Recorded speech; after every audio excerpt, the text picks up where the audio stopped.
heboh. Tarif 19%, 0% membuat kaum IQ jongkok, mencoba jadi pakar dan sok ngerti, menyalahkan pemerintah. Seakan-akan tahu dan mengerti.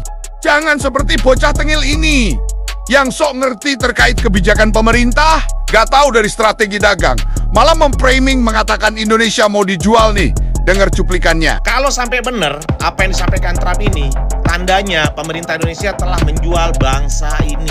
Oke, sudah kita dengar ya. Tadi cuplikan video bocah tengil yang sok ngerti, yang suka memframing kebijakan pemerintah menjadi negatif.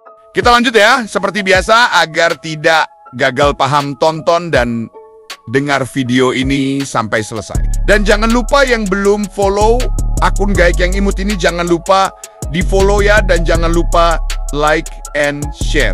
Oke guys, jadi begini terkait Presiden Amerika Serikat, Donald Trump telah menggemparkan publik karena telah menaikkan kebijakan tarif terhadap beberapa negara yang mengekspor barang ke negara Amerika Serikat. Salah satunya Indonesia. Sebelumnya Indonesia dikenakan tarif 32%. Angka ini cukup tinggi untuk nilai tarif pajak. Hal ini diasumsikan karena Indonesia telah bergabung dengan BRICS, di mana Trump tidak sejalan dengan blok tersebut. Mendengar hal ini, Presiden Prabowo bergegas cepat. Beliau menjalani jalur diplomasi langsung terhadap Trump. Hasilnya, tarif ekspor Indonesia ke AS turun menjadi 19%. Ini adalah pencapaian yang luar biasa, mengingat negara-negara lain mendapatkan tarif yang tinggi, seperti Vietnam 20%, Malaysia, Korea Selatan, dan Jepang dikenai 25%, Thailand 36%, Laos 40%. Dengan kata lain, Indonesia menduduki tarif paling rendah di antara negara lainnya. Kebijakan tarif 19% ini melahirkan kemenangan besar untuk Indonesia. Karena Indonesia mendapatkan pasar tambahan di AS dan memberikan negara kita keunggulan kompetitif. Dengan kata lain, pasar AS punya alasan kuat untuk tetap memesan lagi dari Indonesia. Karena produknya masuk lebih murah, kualitas tetap baik, dan kapasitas produksinya terjaga.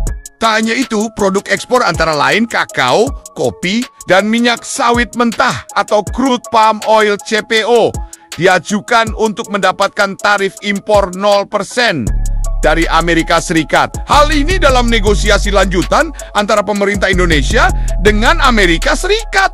Jadi, produk yang sangat dibutuhkan Amerika Serikat dan mereka tidak bisa memproduksi sendiri, akan kita masukkan dalam daftar tersebut seperti CPO, kakao, dan kopi. Ujar Sekretaris Kementerian Koordinator Bidang Perekonomian Susi Wijono dalam keterangan dikutip di Jakarta, Jumat 25 Juli 2025. Seperti dikutip dari Antara.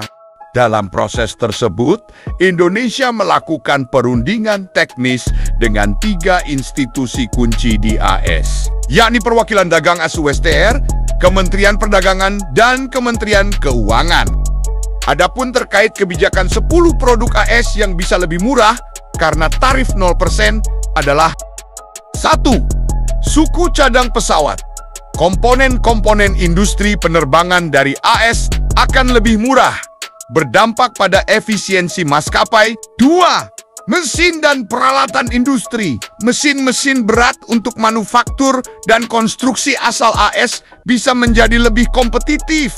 3. Plastik dan produk turunannya digunakan luas di sektor industri dan rumah tangga. 4. Produk farmasi. Obat-obatan buatan Amerika kini berpotensi lebih terjangkau. 5. Bahan bakar minyak BBM. Impor BBM dari AS bisa ditekan harganya, mendukung stabilitas energi. 6. Liquefied Natural Gas (LNG). Gas alam cair sebagai alternatif energi, lebih ramah lingkungan. 7. Liquefied Petroleum Gas (LPG) untuk kebutuhan rumah tangga dan industri kecil. 8. Kedelai. Komoditas penting untuk bahan baku tahu tempe. 9. Gandum untuk industri makanan, termasuk roti dan mie. 10. Jagung. Penting bagi industri pakan ternak dan pangan olahan. Artinya, angka 0% ini menandakan tidak ada kenaikan tarif impor dari Amerika Serikat ke Indonesia. Langkah ini merupakan strategi cerdas yang dilakukan oleh Presiden Prabowo agar neraca negara tetap aman dan stabil. Kesimpulannya, keberhasilan diplomasi Bapak Presiden Prabowo bukan hanya mengubah angka tarif tanpa tujuan, di mana tarif 19% akan memicu produk-produk Indonesia lebih laku di pasaran Amerika Serikat. Lalu tarif 0% yang dikenakan untuk produk Amerika Serikat ke Indonesia akan sangat menguntungkan Indonesia, karena produk yang kita impor dari Amerika Serikat adalah barang yang belum bisa kita buat atau hasilkan di Indonesia. Nah, udah dulu ya guys, satu SKS yang aku berikan terkait wawasan perang tarif ini. Oh ya guys, jangan lupa share video ini sebanyak-banyaknya ya, agar rakyat Indonesia bisa terhindar dari penyebaran berita hoax yang diciptakan oleh para kaum IQ jongkok. Sebab masih banyak IQ jongkok ini hadir karena terkait Capres 2024, pilihan mereka gagal jadi presiden guys. Jadi paham kan sampai di sini?